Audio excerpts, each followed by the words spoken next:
Hey guys, welcome back to your own channel target bullseye. So आज के इस video में हम लोग बात करने वाले हैं बाटा कंपनी के बारे में, जो कि largest retailer and leading manufacturer रही है फुटवेयर के इंडस्ट्री में, वो भी अपने इंडिया में। अब वही पे समझे तो ये कंपनी स्टैब्लिश हुई थी 1931 में, और कोन्ना नगर जो आपके कोलकाता के नियर बाई है, वहाँ से इन्होंने अपने स्मॉल आप कह सकते हैं कि बिजनेस का स्टार्टअप उस टाइम पर किया था। अब वहीं पे आप स्क्रीन पे देख सकते हो इनकी जो फर्स्ट बिल्डिंग रही थी, जहाँ से इन्होंने अपने ऑपरेशंस को स्टार्ट किया था, फर्स्ट बिल्डिंग वो एस्टैब्लिश हुई थी जनवरी 1934 में। अब वहीं से कुछ और चीजें समझे तो इनके पास अराउंड 375 स्टोर्स अवेलेबल है अक्रॉस वेरियस लोकेशंस, जिसमें आपके मेट्रो सिटीज आते हैं, मिनी मेट्रोज आते हैं एंड टाउन्स भी इंक्लूडेड है। वहीं पे अगर बात करें तो 30,000 प्लस डीलर्स इनके पास अवेलेबल है, और यहाँ से ये अराउंड मिलियंस ऑफ कस्टमर्स को कैटर करते हुए नजर आ रहे हैं। कुछ इनके यहाँ पर जो सेगमेंट है या फिर आप कह सकते हैं जो प्रोडक्ट है, वो आपके वुमेन्स कैटेगरी के लिए एंड मेंस कैटेगरी के लिए, दोनों के लिए ही अवेलेबल है, जिनमें से आप देखेंगे स्पोर्ट शूज हो गए, बेलीज है, heels, chappals and sandals for women. And वहीं पे अगर मेंस की अगर हम लोग बात करें तो ये formal shoes, sandals and floaters, sport shoes and जितने भी बूट्स वगैरह होते हैं वो मैन्युफैक्चर करते हुए नजर आते हैं। नेक्स्ट यहाँ पर हम लोग समझे तो इनके जो ब्रांड है वो आपको नंबर ऑफ ब्रांड्स देखने को मिलेंगे मार्केट में, जैसे first one is hush puppies, school, वहीं पे north star, power and numbers of brand आपको मार्केट में इसके ऑलरेडी देखने को मिलते रहते होंगे। वहीं पे अगर हम लोग समझे तो इनके कुछ अभी रिसेंट के आपके न्यूज निकल के आ रहे थे, जिसकी वजह से आपको इनके जो शेयर प्राइस है 7% के आसपास का आपको जंप देखने को मिला था।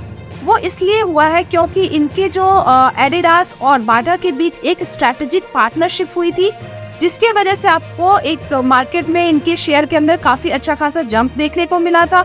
और यहाँ से इनका जो आइडिया है बाटा की अगर हम लोग बात करते हैं तो ये आपके स्पोर्ट्स अपैरल्स के ऊपर अभी आपको ट्रायल्स करते हुए नजर आ रहे हैं, और ये कोशिश कर रहे हैं कि जो एडिडास के एथलीट वेयर जो प्रोडक्ट्स है उसके ऊपर ये भी थोड़ा फोकस कर सके। वहीं पे आपके ये एक kind of win win situations होने वाले हैं बोथ दी कंपनीज, एडिडास के लिए भी यहाँ पे विन विन सिचुएशन है एंड बाटा के लिए भी। वहीं पे अगर समझे तो क्वार्टर FY24 में जहाँ पर बाटा ने आपके हायर कैटेगरीज में आपको जिस तरीके से परफॉर्म करते हुए नजर आए थे, वहीं अगर हम लोग बात करें इनके जो नेट प्रॉफिट निकल के आ रहे थे वो तो आपको डिक्लाइन में जरूर नजर आ रहे थे 10.3%। और वहीं पे अगर हम लोग रेवेन्यू की बात करें तो रेवेन्यू यहाँ पे बेशक आपको बढ़ते हुए दिखे थे। तो आप एक तरीके से कह सकते हैं कि थोड़े इनके जो नंबर्स रहे हैं प्रीवियस के, वहाँ से कहीं ना कहीं आपको ये चेंज होते हुए नजर आ रहे हैं। वहीं पे इनका जो भी प्लान है कि ये जितने भी इनके फ्रेंचाइजी स्टोर्स हैं वो एक्सपैंड करके 500 तक ये लेके जाए बाय 2025, और जितने भी और ब्रॉडर मार्केट हो सके उन सभी को ये थोड़ा कैटर और कर सके। तो ये रहे रिसेंट की न्यूज, और कंपनी क्या करती है, कंपनी के बिजनेस पोर्टफोलियोज क्या है, और बाकी सारी चीजें हमने यहाँ पर समझने की कोशिश की है। अब नेक्स्ट यहाँ पे चलते हैं और समझते हैं कंपनी के रिटर्न किस तरीके के रहे हैं इनके शेयर होल्डर्स को। सो यहाँ से आप देख सकते हैं जो इनके रिटर्न्स रहे हैं वो काइंड ऑफ मिक्स रिटर्न्स आपको देखने को मिलेंगे फॉर वेरियस जो पीरियड रहे हैं उनमें, जहाँ से आपके 1 वीक में आप देख सकते हैं 2 वीक या फिर 3 मंथ, उसके बाद आपके 6 मंथ है, तो यहाँ पे आपके थोड़े थोड़े नंबर जरूर बढ़ रहे थे, लेकिन 1 ईयर एंड 2 ईयर्स में इनके नंबर जो रहे हैं वो आपको नेगेटिव देखने को मिले हैं। ज्यादा बेहतरीन जो रिटर्न रहे हैं वो आपके 3 ईयर्स एंड 5 ईयर्स में देखने को मिलेंगे, जहाँ से 3 ईयर्स में 37% के आसपास का रिटर्न है, तो वहीं पर 5 ईयर्स में 70% के आसपास का रिटर्न नजर आ रहा है। तो बेशक आपको यहाँ पर जो लॉन्ग टर्म की परफॉर्मेंस है वो काफी ज्यादा बेहतरीन देखने को मिले हैं in terms of short term investment और शॉर्ट टर्म परफॉर्मेंस। स्टॉक के वैल्यूएशन की बात करते हैं, जहां पर इनकी डिविडेंड यील्ड परसेंटेज जो है वो है 0.82%, EPS इज 23.93, इंडस्ट्री पी और स्टॉक पी में बात करें तो ये आपके फेयरली वैल्यूड प्राइस पे मिलने वाला शेयर है। ये ना तो आपके ओवर वैल्यूड प्राइस पे है, ना तो फिर अंडर वैल्यूड प्राइस पे। अभी अगर आप इसमें खरीदारी करना चाह रहे हैं तो शायद ये आपके लिए थोड़ा बेहतरीन समय हो सकता है, बट बेशक आपको हर एक पैरामीटर्स के ऊपर थोड़ा नजर डालना बहुत जरूरी हो जाता है, और साथ ही साथ आपको इसके चार्ट को भी थोड़ा टेक्निकल भी समझना बहुत इंपॉर्टेंट है। अगर आपको स्टिल कोई डाउट है तो आप हमें कमेंट बॉक्स में पूछ सकते हैं पूरा वीडियो देखने के बाद, क्योंकि वीडियो में हम लोग अभी भी काफी कुछ डिस्कस करने वाले हैं। सो नेक्स्ट यहाँ पे अगर हम लोग समझे debt and cash flow, company के पास कितने डेट अवेलेबल है, और कंपनी के ऊपर कितने डेट है एंड कंपनी के पास कितने कैश अवेलेबल है।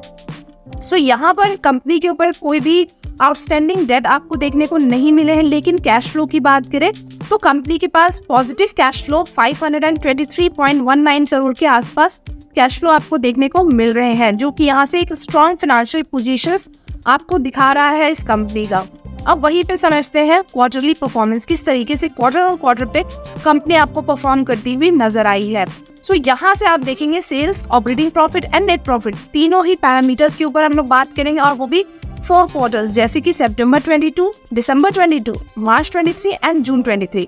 सेल्स के जो नंबर निकल के आ रहे हैं वो है आपकी 958 करोड़ के आसपास।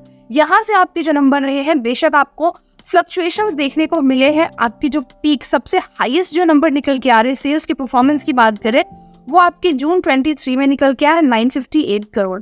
अगेन अगर हम लोग ऑपरेटिंग प्रॉफिट या नेट प्रॉफिट की बात कर रहे हैं तो सिमिलर सिनेरियो आपको यहाँ पर भी देखने को मिलेगा, जहाँ से ऑपरेटिंग प्रॉफिट में आपकी फ्लक्चुएशंस नजर आए हैं। सितंबर 22 के जो नंबर्स रहे थे वो इन कंपैरिजन टू दिसंबर 22 आपको कम देखने को मिले थे। अगेन आपके मार्च 23 के नंबर में फ्लक्चुएशंस या आप कह सकते हैं डिप देखने को मिले हैं, और जो करंट क्वार्टर के नंबर है उनमें आपको बढ़ोतरी नजर आ रहे हैं।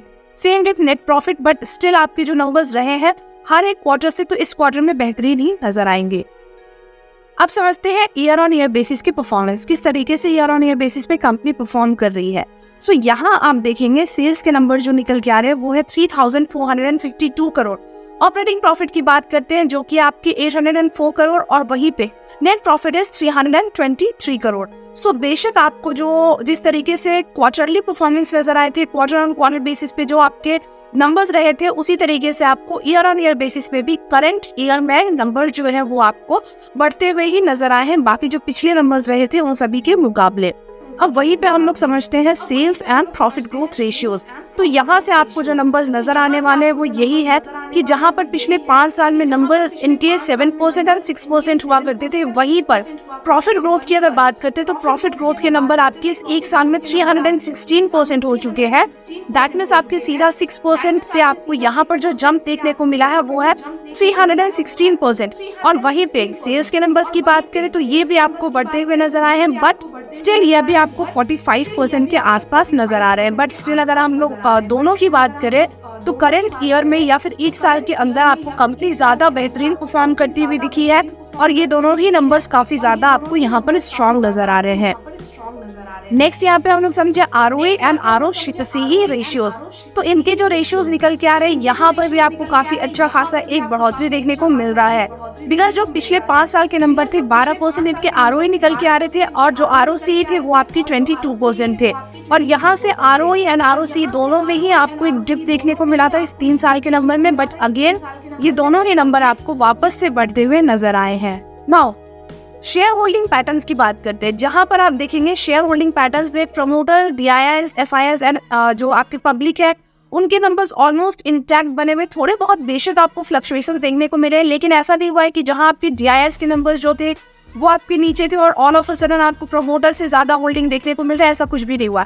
इन्होंने जितनी अपनी होल्डिंग रखी थी पिछले सितंबर 2020 से लेकर अगर हम लोग जून 23 की बात करें तो ऑलमोस्ट आपको थोड़े बहुत फ्लक्चुएशंस बेशक देखने को मिले, लेकिन ऑलमोस्ट उतने ही परसेंटेज में आपको इनके होल्डिंग नजर आ रहे होंगे।